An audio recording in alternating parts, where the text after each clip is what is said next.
Um, I don't know, Richard.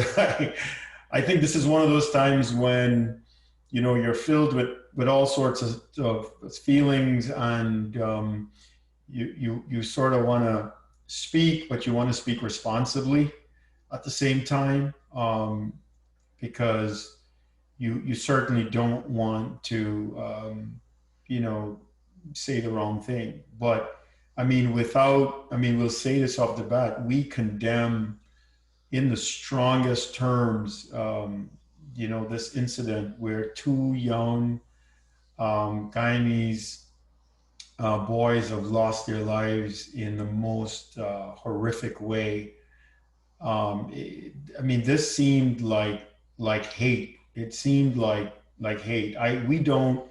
What's interesting about this, Richard, is I was thinking about how we treat things in our lives, right? Even the worst criminals in our lives, and these boys weren't criminals, but even the worst criminals in our lives in the world, we don't treat them like this. And even when people go to war at times, right?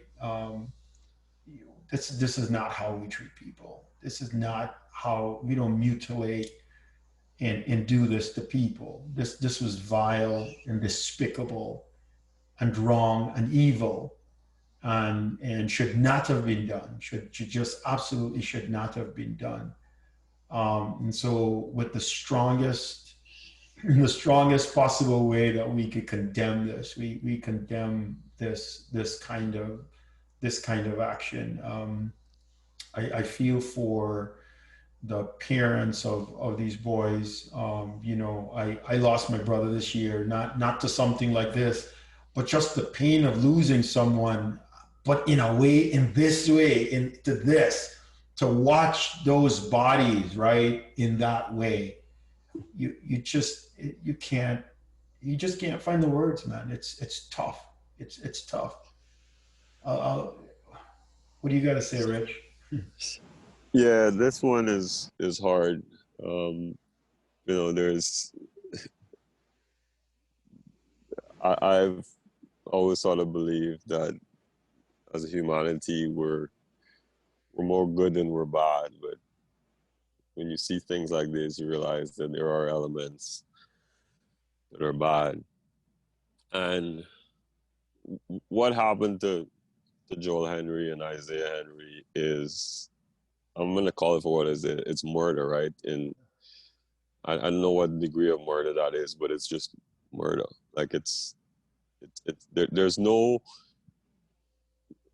like, first of all, I think we just need to call it that. Like, somebody murdered these boys, Yes, absolutely. and there's so many different emotions that you feel, right? Because I've lost people too, never like this.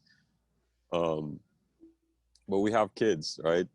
We were once 16, we were once 18, and to think that that our lives could have ended at that point, and not just ended, but just ended so tragically, right? Like, from what I got, these are hardworking boys. They weren't like, running off to the back down just to be up to no good. Like, they actually went with a plan. They were doing something.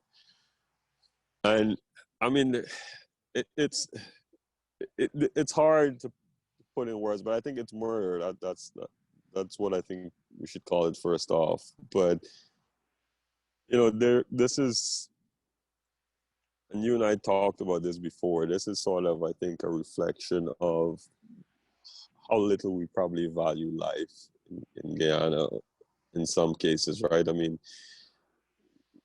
there are people with money that probably feel like their life has greater value, and our system, I think, certainly treats it that way.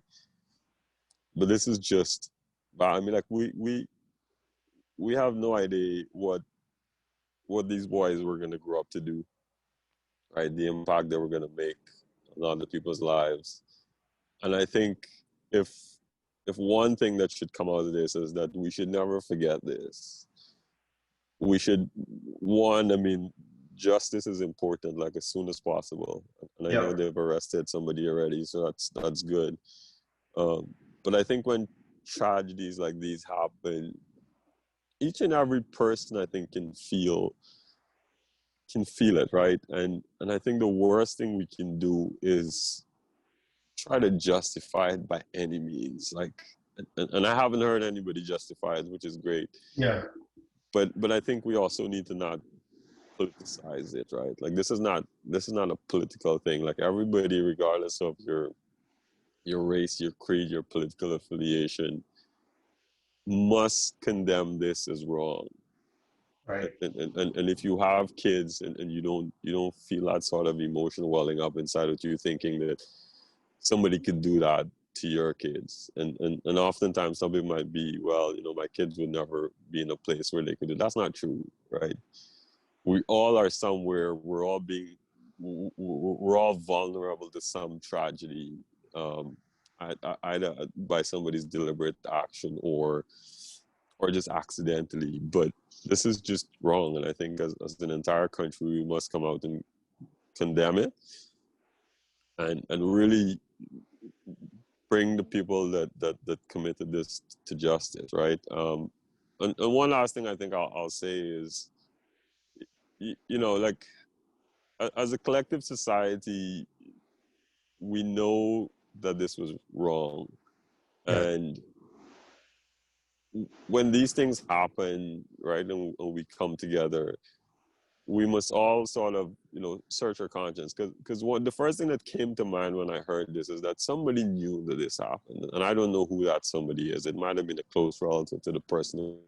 It might have not. It might have been somebody that observed it and just didn't say anything because they were scared. But we have to have systems in place that allows people to come together and identify people that perpetrate crimes like this and just bring them to justice as soon as possible, right? Because somebody knew. And again, this was sort of maybe in a remote location, so there probably weren't a lot of onlookers, but whether it's a relative of the person that did it or something, but I think we all have to sort of search our conscience and condemn it. It's just wrong. And there must be a sort of maybe an anonymous way to report it to the police, so that people don't have to wait hours, right, to find out who did it, or the fact they even find the boys. I mean, it was just, and again, there's no words that I can say. I mean, I, I, I don't console that well, because I don't know. Like I don't know what to tell somebody that's lost somebody. Like even when you lost your brother, like I don't know what to tell you, Right. because there's nothing that you can say to somebody that can bring that person back. So it's hard. It's a hard place to be. And then like, I mean, a parent. I've always imagined if I ever lost my kids, like I don't know what would be my reason for going on, and I'm sure there'd be reasons, right? But it's just hard. It is. This hits And like I said, way deeper, and it's yeah. not somebody that we know, but you can feel it. The thing that is sort of striking about this is you've got tragedy that happens. You've got all sorts of stuff that happens in life. People pass away, and bad things happen, and you lose loved ones, and there's a whole lot of things in the world that happens. But people are sort of like, all right, I'm sort of making up my mind to deal with certain things. Even like when, I lost my brother. One of the things that my mom, who's a very strong Christian believer, she said, well, they say that parents shouldn't have to bury their kids, but then she went and she found solace in someone like Adam and Eve, right, who ended up burying their first son that was one brother killed the other, from that story. And so people find ways to deal with this stuff. But this is outside, in my view, just outside of any expectation that you would have that one day, your kid is going to go down to the back dam, right, to pick coconut, and then you would find this. like this is so different and so vile and so outside of the norm, right? That it's hard to describe. Even like you said, we seek not to politicize this or make this about race or anything like that. Because one of the things that you have to acknowledge that, look, we had a conversation here on race, right? We haven't had a conversation on politics, but we had a conversation of race. And even if we get to the point where, look, we acknowledge that there could be race issues in our country that we have to deal with. I feel strongly that the majority of Guyanese, right, that all Guyanese would agree that this is not how you deal with the issue. Like this is not how we address that issue. We talked about how you systematically and productively address that issue, right, in order to change the country. We talked about that. But I am sure that every right-thinking Guyanese can look at this and say, this is not how we do it. Like this is not how we address this. If this was a race issue, there would be the conclusion that this is not how we deal with it, and that all across the country, starting with the highest, right, in terms of the president, all the way down, right, through everybody. I've seen some joint statements by both sides on talking about, yeah, no, we may have issues. we might fight over things. We might have problems, but this, we all can stand and say, this is wrong. This is not the direction that we want to take.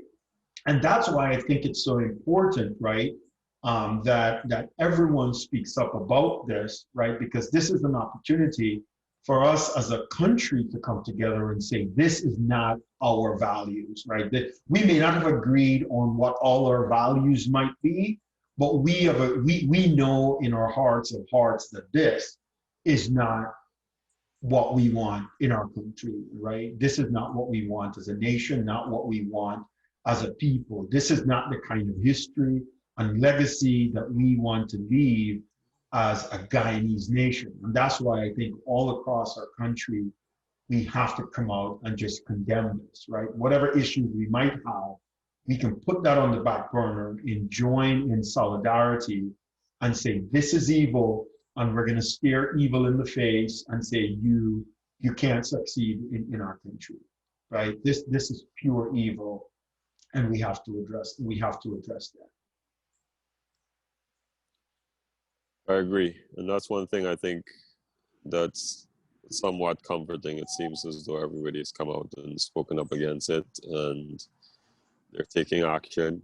I know some people are launching their own protests, and maybe that's one of the things that's helpful. I know it's always constructive, but I think it's important that we understand that people are going to be angry over this, right? And so even though we might not agree with their form of protests, we have to understand that they will be angry. Yeah. It's probably hard for some of us, not physically there, to think that there's a better way to go about doing it. But in the moment, it's just a completely different response. Yeah. So I know that the protests are happening or have happened, but we need to understand that sometimes we're gonna respond illogically sometimes when we're facing pain. We all will do it. Yeah. And I'm not saying it should continue, but I think there's need for some understanding there. Yeah.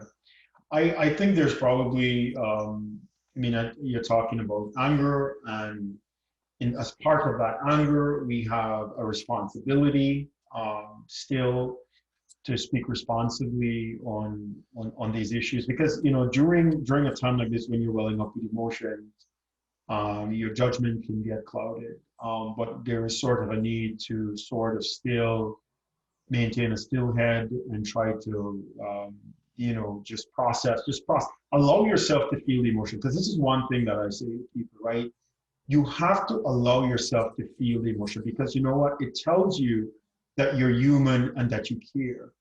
And not to turn away, because often when we turn away and we don't allow ourselves to feel, we don't get to process, right, how real this is. How real this is for the mothers, the mother of those boys, their parents, their family, how real this is.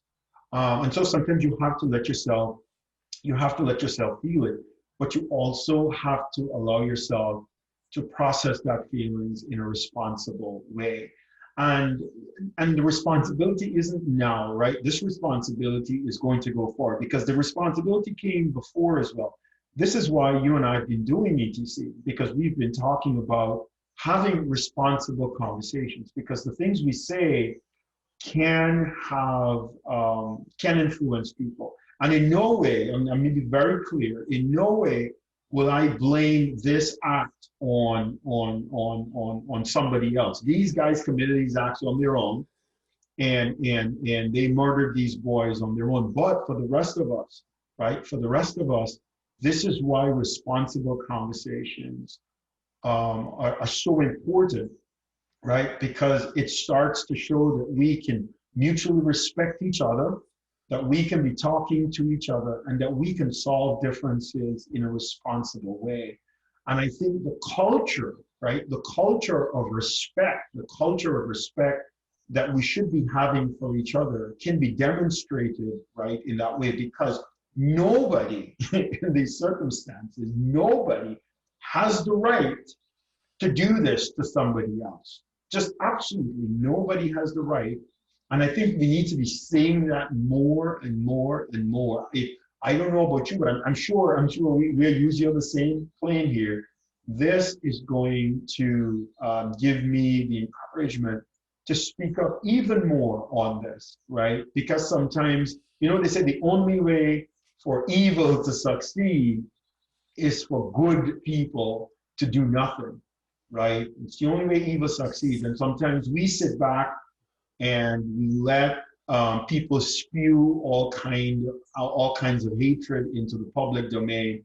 We allow people to spew all kinds of racist comments and they're putting their opinions out there, right?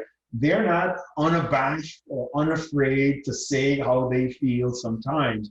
And when you see that, you've got to put reasonable and responsible speech out so that that becomes sort of the culture of the day as opposed to the other things. So I think we've all got this responsibility to speak up and to speak up responsibly and push so that that becomes the culture of the day as opposed to sort of the negative and maybe hateful speech that sometimes tends to get on the airwaves more than real responsible speech.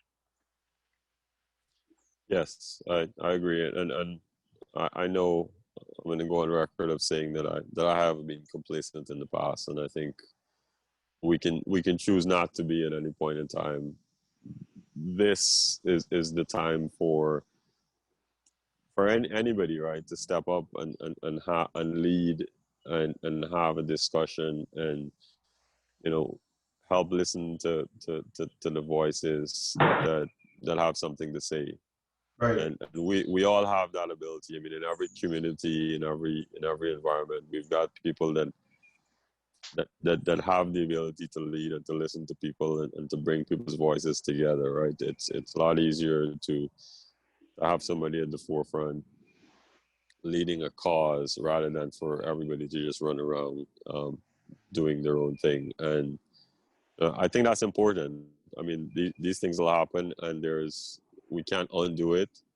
The question is always, how do we make sure that it never happens again? How Exactly. do we make sure that a tragedy like this is not forgotten as just another event, right? It's not an elections debacle. This is not, um, some random event that happened on a Sunday night or a Saturday morning, right? It's something of epic proportions, and so I think it's important. You're right that everyone that has a voice, a responsible voice, needs to speak up, because when we all speak up against evil, then evil feel less convicted in their cause, but also understanding they can't get away with any of this kind of thing. Absolutely. Yeah, So we're not as a nation and as a country and as a people and as humans, we do not tolerate this. And I think we've got to make that very, very clear to people. Richard, here is something that, as I said before, we know of tragedy, from the past, right? We ourselves may not have, had to deal with some of them, but we've seen it. And one of the things that I posted, one of the first things I posted when I heard this issue, and I sort of hesitated when I posted because I was processing my emotions, right? Just thinking about it. Because as I said to you, sometimes you have to let yourself feel before you speak, right? One of the things I thought about is I mentioned Emmett Lewis Till. I remember that story. I remember that story because I believe that it was a turning point in history of civil rights in the United States. And I thought about how this incident can be and should be a turning point in our history as it relates to how we treat each other, as people, as citizens, and as humans. And I remember the story of Emmett Till because, this was a young man who was 14 years old. He was just a teenager like Isaiah and Joel. And he left Chicago to go down in the South. And he was in a grocery store and he had whistled to, a white American woman. And, in those days, that was frowned upon. And so he was accused of, of doing something wrong. And the accusations kept changing. I mean, whatever it is, it was, let me just say, it was stupid. And they murdered this kid, right? They mutilated this kid. They shot him in the head. They tied weights to his body and they drowned him, and they dropped him in the bottom of a river. They did not expect him to rise. They did not expect, they thought that he had dropped him and they buried him, and that was the end of it. But they found him. And the whole country, like we are today, was shocked at what was going on. I mean, even the segregationists, it caught their attention because even sometimes people who commit evil are sometimes shocked by the evil that other people commit, right? And they go, wow, that's pushing it to another level. And I think this kind of evil is that kind of evil, right? Where it shocks everybody. It shocks everybody. But one of the important things that came out of that is that it really added fuel to the civil rights movement. And when you look up Rosa Parks' story and you ask her why she didn't go to the back of the bus, she said, I thought of Emmett Till. I thought of that kid. And I think going forward, this is an attitude I think we ought to be embracing. When we think about how we interact in public discourse, when we think about denying people opportunities and denying people, thinking that people are somehow less than who we are, right? And we push back at that.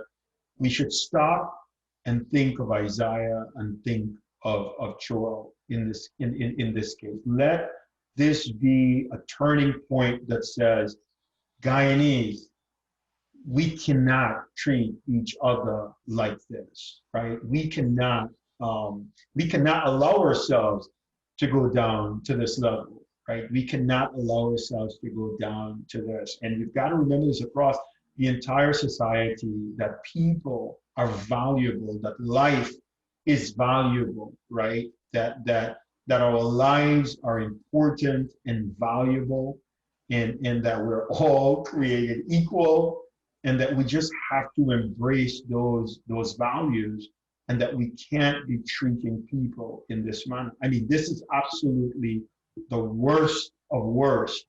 But I think we've got to remember it. We can't forget those boys' names. We can't forget the Henry name. Not from this point on. I know the thing with the media is, this is going to be a hype for a couple of weeks, and then usually it dies away. But we can't do that. We cannot make them just another statistic. We should not allow that to happen.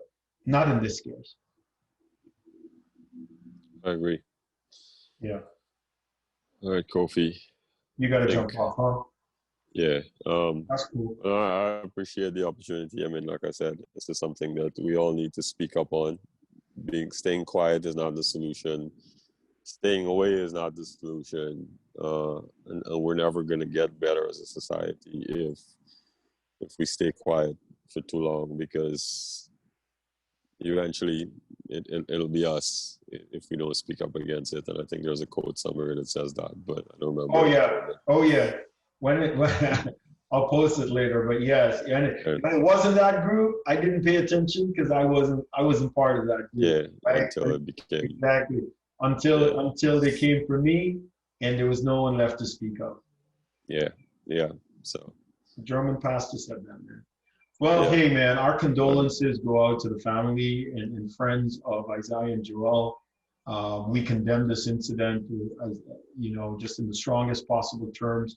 But we encourage our Guyanese to lift our heads up and realize that we've got an opportunity here to really reconsider how we treat each other and make our conversations real positive and treat each other in a way that reflects the respect that we ought to be showing between each other and respect for each other's lives from the top, all the way from the top, all the way through our entire country. Thank you guys for listening. yeah, Expand the yeah. conversation.